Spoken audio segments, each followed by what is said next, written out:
everybody. Apparently I haven't done a video in about 5 years, which was not the plan, but I started doing my videos in 2020 because the world was so out of control with COVID and just everybody was doing bad. That's all there is to it. People were not doing well.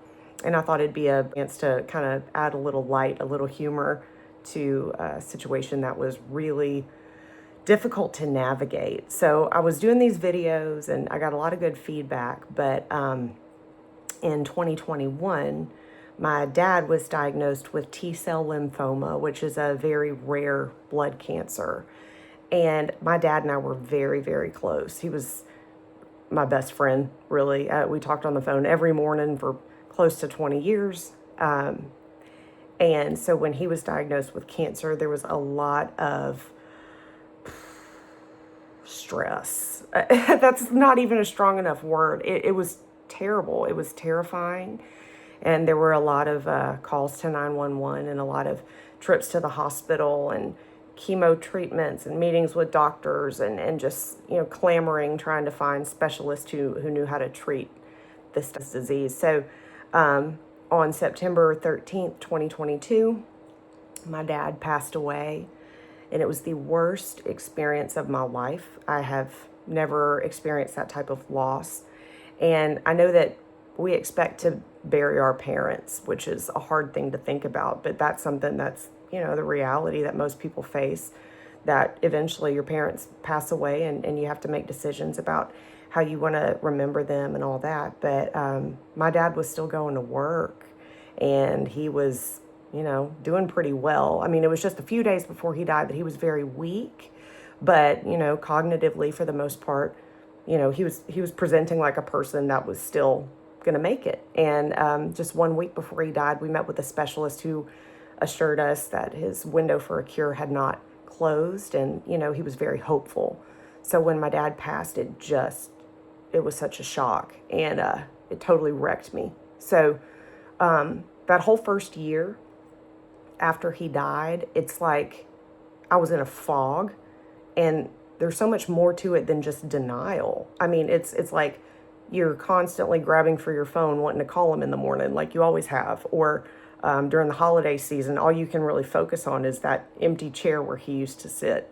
And if I think about it too much, I'll get choked up, which I'm not trying to do. But anyway, that first year was just bizarre. It was very strange having to figure out what life was going to be like without him.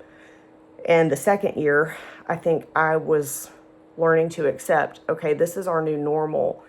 And how do I want to move forward with this? What does this look like for our family? And then right now we're in the third year.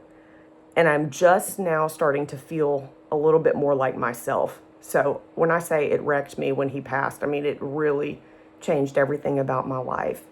So anyway, I'm not saying all this to be negative or, to make everybody feel sad, as much as to let you know that sometimes people will experience loss or trauma or tragedy and they'll go MIA, or they might engage in impulsive or reckless behavior, or they might be angry or irritable.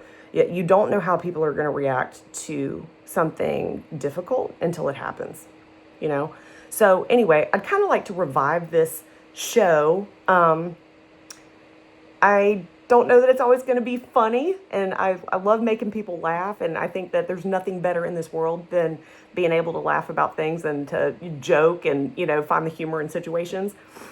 But I've really noticed there's a need for us to have just better conversations about mental health issues. I'm hoping that maybe we can use this as a platform just to talk about things that are difficult topics, that are things that maybe we're not always comfortable discussing. So I'd love to have your input if there's anything specific you want to address. I don't have the answers to everything, obviously, but I'll do my best to research things and kind of give you a little bit input about what things look like from a mental health perspective. So I hope that everybody's doing great. I hope that 2026 is going to be our year, because the past few have been brutal, and I look forward to just getting to see you guys some more. So everybody take care, and hopefully I'll be back on here soon.